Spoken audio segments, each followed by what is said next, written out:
Chairman Rogers, both the executive order and also how it was executed. Well, it's the last couple of days has been like watching an octopus put its socks on in the morning. A little bit confusing. One of the things that I think they got right is they went through the intelligence of all of the 7 countries that were listed. And by the way, these countries have been used to stop immigration in the past by some 5 different presidents, starting with Jimmy Carter. So the intelligence was, hey, we know that ISIS is trying to infiltrate these groups. We know that there are people who are trying to get to the United States, commit acts of terrorism. Does the security measures we take now meet that threat?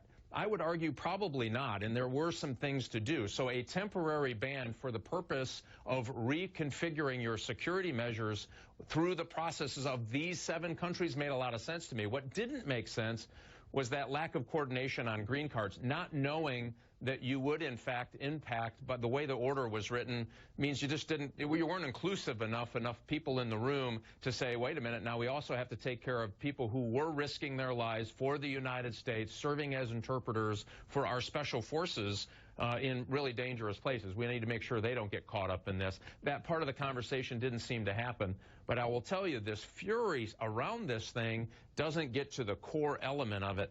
And the Attorney General, I have to tell you, as a former FBI agent who, we were void of politics, when you see an Attorney General, okay, she didn't agree, you don't go on this public tirade about what you didn't agree with the administration. You pick up the phone and say, I need to come down and work this out if her issue was that. So for her, I think her mistake and her error was taking this fight public. It sure appeared political to me.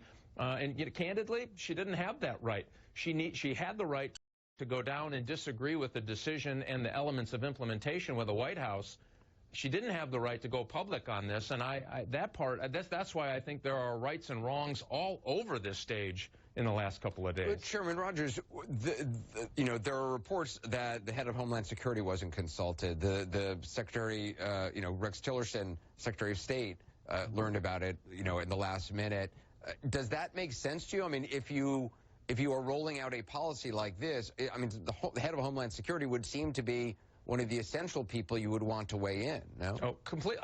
Again, I like the idea that they were trying to base it on what we knew was a good intelligence picture of the level of threat from these countries, that the threat matrix wasn't being met by the current standard to let these folks come into the United States. Again, even the president said it wasn't a ban, it was a temporary security restructure. That makes complete sense to me. Not bringing in more people into that room to have that discussion was, really a dumb mistake, because again, you have lots of this angst and misinterpretation of what you're trying to do. Now the administration's going to spend the next 10 days trying to tell people, no, it wasn't a Muslim ban, it was X, or it was Y, or it was Z. You're losing the fight when you do that. And again, I heard one of the panelists talk about they like a fight. Okay, you're making the point.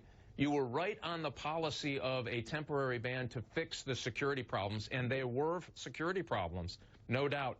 I just think that it would have been smarter to bring those people in and walk through the process, including, by the way, the Attorney General, the acting Attorney General, to say, how would you implement it, and how do we do this in a way that allows that to happen and be highly effective? And then let's talk to the American people. I think you'd have lots of people. Remember, Obama, tossed out over 2 million people in this country. He also restricted visas from these 7 countries in 2011.